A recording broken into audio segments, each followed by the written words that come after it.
ماوەیەکە بهای بانزینێ بڕێژەکە بەرچاو گران بووە ئەوێ چەندێژی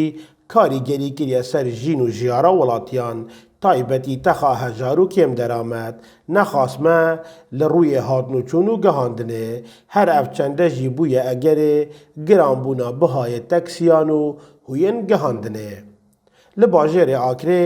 beriya çend salakan hûyên veguhastina giştî hatbûne dabînkirin bû te xwendwî li destên Akrê wekû texa Sîsnaw, Kûçîne û Kulîj û peymangehan û çend texekên dîtir belê nûke ew pas û mînîpas di karîda nemayîne. Lewra welatî dixwazin dubare ew mînîpas bihê nevdanan çûnke bihayê teksiyan bû wan gereka zêde bûye piştî giranbûna bihayê panzînê. بله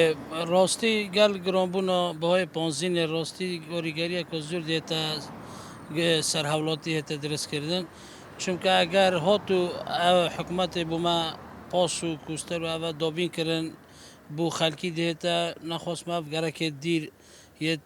خلکی پیچنا بید تاکسی ها بگیرید بشته مثلا او گوچینه مثلا سیسنا دخوازم من اواش وزارتا گهاندنه و گوهاستنا حکومت هرم کردستان که هوین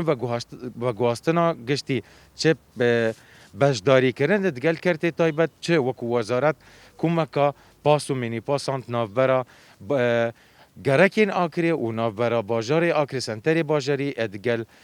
ناحیت سرب قضا آکری و دابین بکتن و هولان بدتن و خدمت گزاری بین دجبر کده باره دارای همو حولاتیان ارزانتر لهید. باجار آکری بری پیامه کی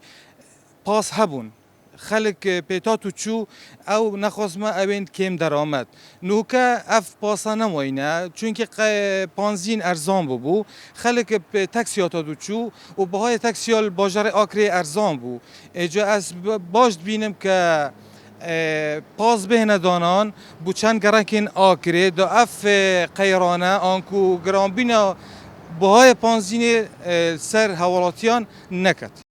Me hewilda peywendiyê bi nivîsîngeha veguhastina Akrê bikin û egerên karnekirina wan mînîpasan bizanîn. Belê rêveberî xuya kir ku wan mafê daxuyaniyan niye û aşkira kir ku ew salane muhleta karkirinê bû nêzîkî 10 mînîpasan nî dikin ve belê nahêne ser hêlên xwe û kar nakin.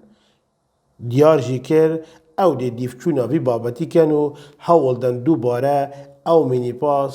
bihêne ser hêlên xwe. İsmaîl Saîd, Dezgehê Mîdyayî Badînan,